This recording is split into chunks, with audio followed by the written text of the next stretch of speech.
CM చంద్రబాబుకు లేఖ రాశారు వైఎస్ఆర్సీపీ పీఏసీ సభ్యుడు ముద్రగడ పద్మనాభం.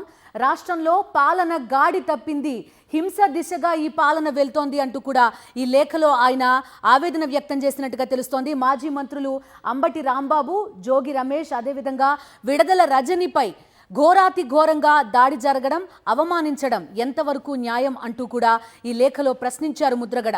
తిరుపతి లడ్డూలో కల్తీ జరగలేదని సిబిఐ ఇచ్చిన నివేదికతో గతంలో మీరు చెప్పింది అబద్ధం అని తేలిపోయిందన్నారు ముద్రగడ.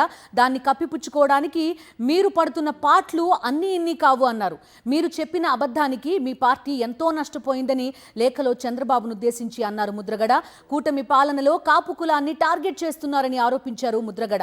గతంలో తన కుటుంబాన్ని, ఇప్పుడు అంబటి కుటుంబాన్ని అవమానాలకు గురి చేశారని లేఖలో పేర్కొన్నారు ముద్రగడ.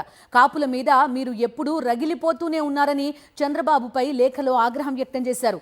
గతంలో కాపులకు రిజర్వేషన్లు ఇస్తానని హామీ ఇచ్చి మొండి చేయి చూపించారని ఈ లేఖలో ప్రస్తావించారు ముద్రగడ పద్మనాభం.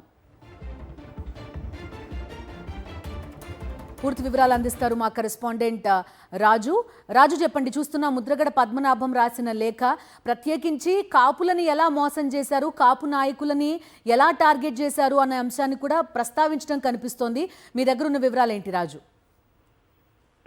గత 2 రోజులుగా రాష్ట్రంలో జరుగుతున్న పరిణామాలు చూసి ముద్రగడ పద్మనాభం ఈ లేఖను విడుదల చేశారని చెప్పుకోవచ్చు. ప్రధానంగా మాజీ మంత్రులు అంబటి రాంబాబుతో పాటుగా జోగి రమేష్, అదేవిధంగా విడుదల రజనీ సంబంధించినటువంటి వారి మీద చేసినటువంటి ఈ టీడీపీ పార్టీ మూకల దాడిని ఖండించారు. ఆయన అవమానాలను గురి చేస్తానని చెప్పి చాలా ఆవేదన వ్యక్తం చేసింది. ప్రధానంగా కాపుల్ని అవసరం కోసం వాడుకుని ఆ తర్వాత అధికారంలోకి వచ్చిన తర్వాత వారి మీద రగిలిపోతున్నారు అని చెప్పి కూడా ఆయన తీవ్రమైన ఆరోపణలు కూడా చేసిన పరిస్థితి అయితే ఉంది.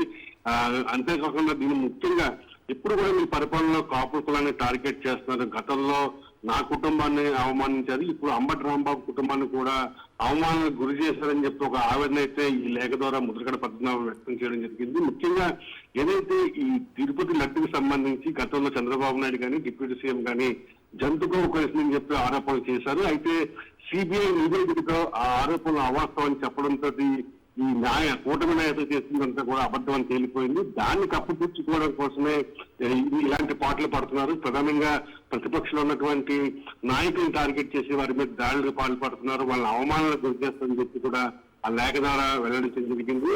ముఖ్యంగా రాష్ట్రంలో పరిపాలన అంతా కూడా గాడి తప్పింది, రాక్షస పాలన ఒక గమనికాన్ని అయితే చూస్తున్నాను.